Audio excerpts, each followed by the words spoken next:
Welcome to Solanki education digital.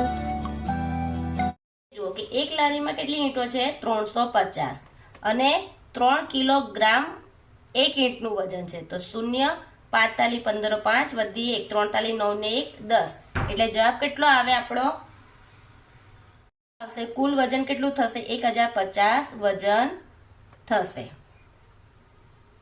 72 ટામેટા 4 ટોપલીમાં સરખા ભાગે વેચતા દરેક ટોપલીમાં કેટલા ટામેટા આવે?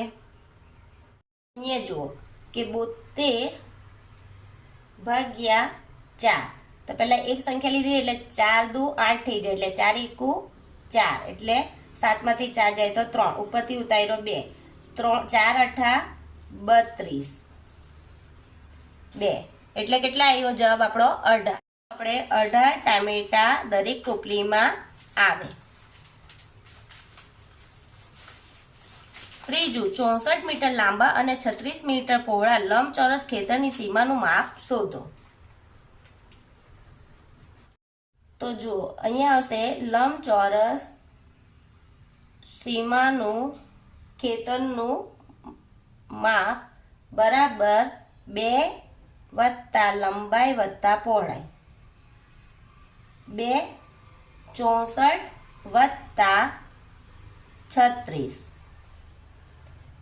64 ને 36 6 ને 4 10 0 વધી 1 6 ને 1 7 7 ને 3 10 એટલે 100 ગુણ્યા 2 એટલે 2 ગુણ્યા 100 કરીએ તો કેટલા આવે 200 મીટર આવે।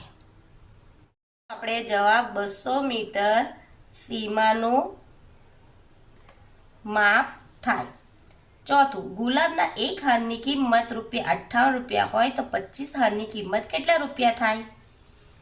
તો 58 ગુણ્યા 25 0 8 દુ 16 6 વધી 1 5 દુ 10 ને 1 11 8 પંચા 40 0 વધી 4 5 5 25 25 ને 4 29 0 ગણતરીમાં ભૂલ ના આવે એટલા માટે 0 6 ને 9 15 5 વધી 1 1 ને 1 2 2 ને 2 4 ને 1 એટલે કેટલા આવ્યો 1450 લખીશું 1450 રૂપિયા થાય। પાંચમું ₹440 નો 1/4 ભાગ એટલે કેટલા રૂપિયા? તો આ 440 ના 1/4 તો 4 એકુ 4 11 ચોક 44 એટલે કેટલા આવ્યો 11 ગુણ્યા આ 11 ને મીંડું એટલે 110 રૂપિયા થાય।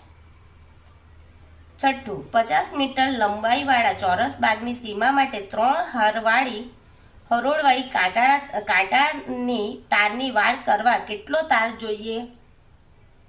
50 મીટર એટલે આપણે ચોરસ છે એટલે આ ચોરસ તો આ 50 આ 50 આ 50 અને આ 50 તો 50 ને 50 100 100 ને 100 200 તો 200 ને 3 હરોળવાળી એટલે 3 લખીએ 3 ગુણ્યા 0 0 42 6 એટલે કેટલા આવે 600 મીટર તાર જોઈએ।